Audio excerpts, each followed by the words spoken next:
And with the program today, with the government of Ondo and Kano State filing a suit at the Supreme Court urging the court to stop the federal government from implementing the policy on redesign of the Naira and reducing daily cash withdrawal limits by bank customers. They also filed a separate application to join the suit instituted by Zamfara, Kaduna and Kogi states at the Supreme Court on the same issue.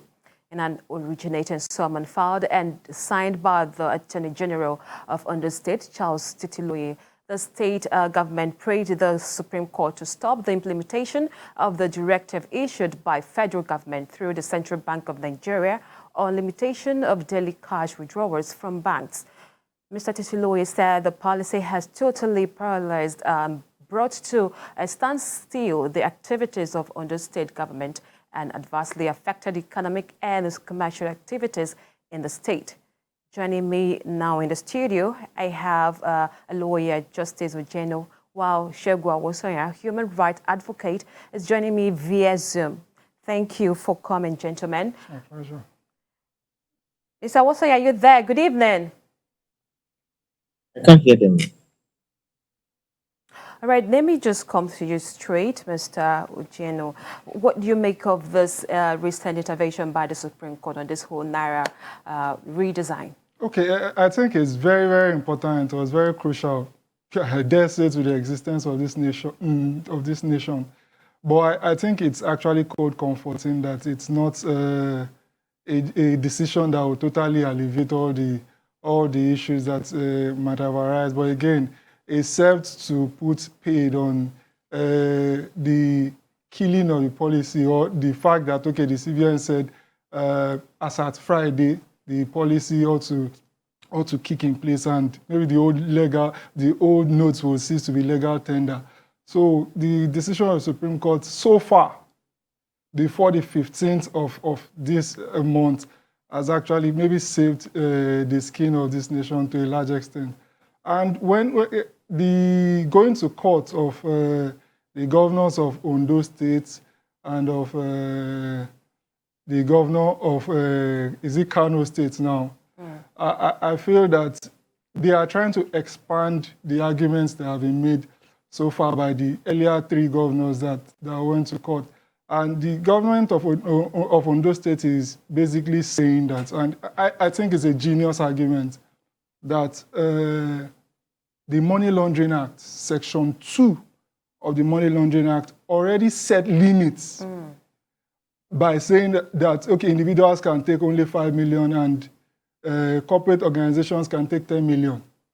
That the CBN does not have the power to alter, amend, or maybe abolish whatever it is that the National Assembly has put in place by way of those cash limits, by the CBN bringing its own cash limits to probably override the cash limits that the National Assembly has put in place. So the existential question that the Ondo State government is asking the Supreme Court to interpret is, does an agency of government have the power to override the National Assembly in this kind of issue? And of course, after they asked that question, they also joined the suit as instituted by the three earlier governors. Kano State is saying, can the president unilaterally, without being in consultation with maybe the National Executive Council and all the other bodies that were put in place by Section 148 of the Constitution, in addition to Part 1 and 3rd Schedule, Paragraph 19 of the 3rd Schedule to the Constitution, can the president unilaterally bring this, put this policy in place without consultation with those bodies? And of course, the question is going to be determined by the Supreme Court when the time eventually comes. But what I see, my take on this whole issue is that all the state governors are running away from the pivotal question. And you will see it when they say that the federal government the Supreme Court should order the federal government to stop working through the agency of the CBN to implement this policy. So all of them are saying they are not going to the CBN directly. They are not adding the CBN as a party for obvious reasons, because it might flout the provisions of Section 232. So all of them are trying to walk through they are using the principal agent argument that if we can get the Supreme Court to use it to order the principal, then its agents will not be able to carry out such functions. But we have seen in the popular cases, especially as instituted by the current vice president when he was the Attorney General of Lagos State. Of course, Lagos State was at its edge too, just like Nigeria is currently in dire straits. And what the court decided in that case was that the federal government is not the proper party to be sued in the original jurisdiction pursuant to Section 232 if you want to catch an agency of government. That you can only use Section 202 if it is a dispute between a state and the federation, not a state and the federal government. But again, it is for the Supreme Court to come to the conclusion on that day when, of course, more robust arguments will be advanced before it. You recently, I'm sure you're aware of the banks. Some banks are closed down.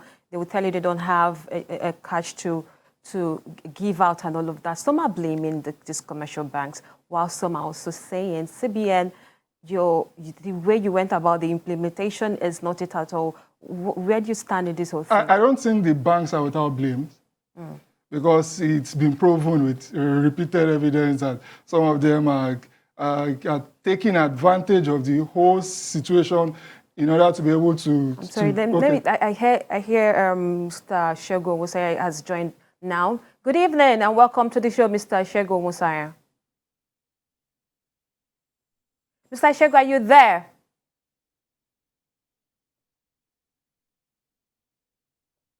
Good evening, Mr. Shego.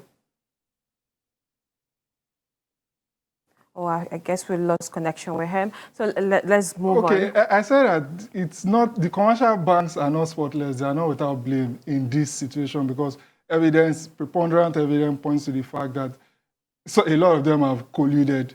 Because the monies that are being spent in bulk, you see the way the Nigerian currency is being abused at events and all.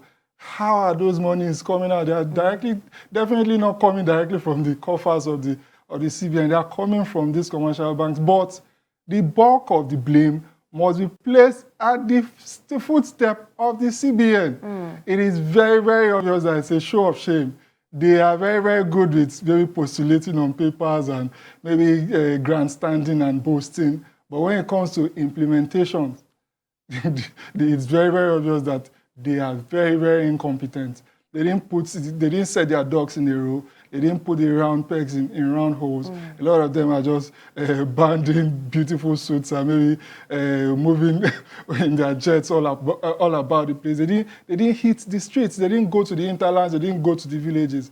Everybody is affected. Maybe not everybody is affected, but I am affected. Majority of the populace is affected.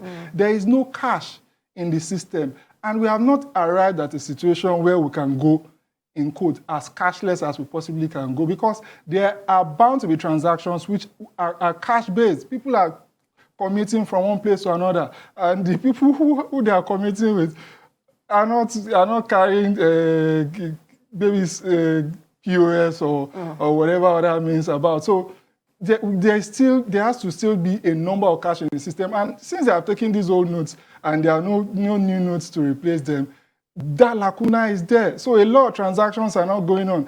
And for economies to grow, transactions must keep taking place. So the dynamics and the depth of those transactions will determine how deep or how rich an economy is. And if we now get to a situation where we practically wind down transactions, there's going to be chaos, and that's what the Supreme Court used this stopgap order, which I consider a lightning striking twice, because it is very rare for an ex parte order to come directly from the Supreme Court.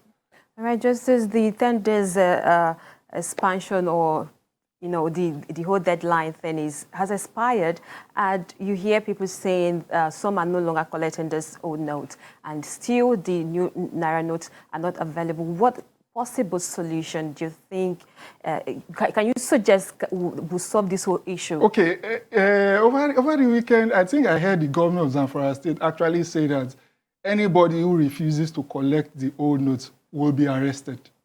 That is one of those governors that instituted the suit. He actually gave out that directive. Maybe when we should have our leaders, our political leaders, come up front and probably, or get people to explain the implications of this judgment to us, that till the 15th in the interim, till the 15th, the old notes are still legal tender. And the CBN has actually not now withdrawn to say that, okay, even after the 15th, that you cannot take the old notes to the bank. So those openings are still there.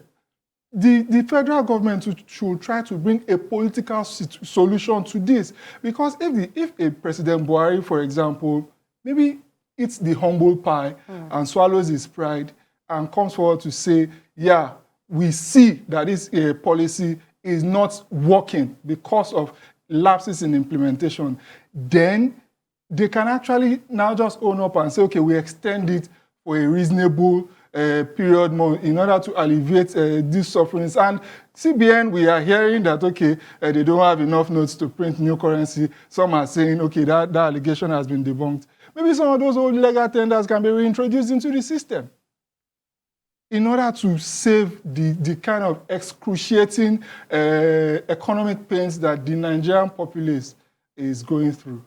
Right. Thank you very much for your contributions.